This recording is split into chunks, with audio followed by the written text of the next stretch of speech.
থেকে শেখে, ক্লাস 10 অবধি গিয়ে তারা এক একজন জীবন্ত অস্ত্র হয়ে দাঁড়াবে, জীবন্ত দুর্গা হয়ে দাঁড়াবে। আশা করি তখন ক্রাইম না কমলেও ক্রাইমের সংখ্যা কমে যাবে। বর্তমান সময়ে নারী ও তাদের সুরক্ষা ভীষণভাবে সারা ভারতবর্ষ তথা এ রাজ্যের বিরাট প্রশ্নের মুখে।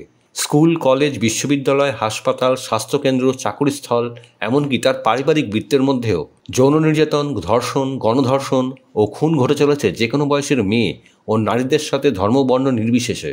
এই বিষয়ে এই ওয়ার্ল্ড ট্র্যাডিশনাল শতকান ক্যারাটে ফেডারেশনের উত্তরবঙ্গ প্রধান, বিশিষ্ট আত্মরক্ষা বিশারদ, প্রশিক্ষক শিহান শঙ্কর কুমার মণ্ডল এই বিষয়ে বলেন, এটি একটি ভীষণভাবে চরম উদাসীনতা নারী সুরক্ষার। এর জন্য মূলত দায়ী প্রতিটি অভিভাবক, স্কুল, কলেজ, সর্বোপরি সরকার। মা বাবা যারা শুধু পড়াশোনা আর অন্যান্য বিষয়ে সন্তানদের ব্যস্ত রাখেন, কিন্তু সবথেকে আগে যেটা দরকার, সন্তানের আত্মরক্ষার বিষয়টি সুনিশ্চিত করার প্রচেষ্টা ও পদক্ষেপ হিসাবে স্কুলের পরে হাতটি ধরে নিকটবর্তী সেলফ ডিফেন্স প্রশিক্ষণ কেন্দ্রে নিয়ে যাওয়া। কিন্তু তারা সেটা কখনোই করেন না।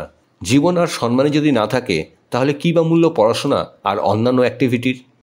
যে কোনো ফিজিক্যাল অ্যাক্টিভিটি যাই হোক, সবটাই একটু খুব ডিসিপ্লিন ওয়েতে চলে সবটাই। ছোটোবেলা থেকেই যদি ও ডিসিপ্লিনটা না বোঝে, এই বিষয়টার মধ্যে আমি না ঢোকাতে পারি, আমার মনে হয় বড় হলে এই বিষয়টার মধ্যে ঢুকতে ওরও একটু অসুবিধা।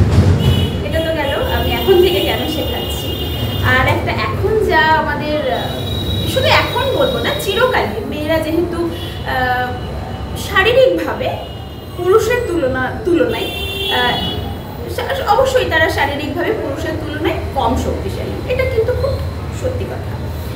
তো বিভিন্ন রকমের ফিজিক্যাল টর্চার শুধুমাত্র যে পুরুষ দ্বারাই হচ্ছে, বিভিন্ন সামাজিক স্ট্যাটাসটাই এখন এরকম, এখন না চিরকালই ছিল।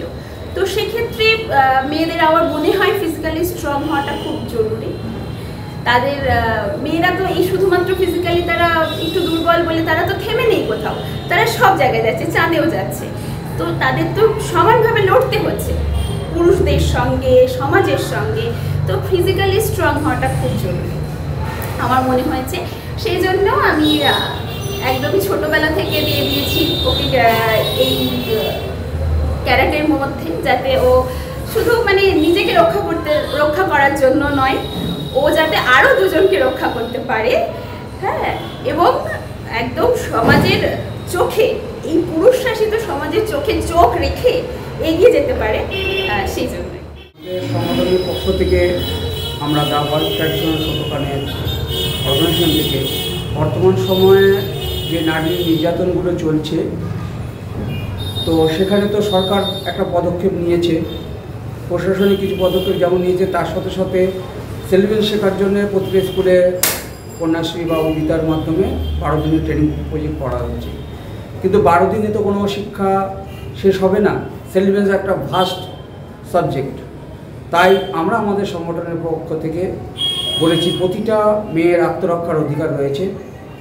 তো সেই কারণে আমরা আমাদের এই জেলার যত স্কুল আছে প্রতিটা স্কুলকে বলেছি যে আমাদের এই অর্গানাইজেশনে তারা ফ্রি অফ কস্ট 5 বছর সেলফ ডিফেন্স ট্রেনিংটা করতে পারবে এবং তার জন্য তাদের কোনো খরচ লাগবে না।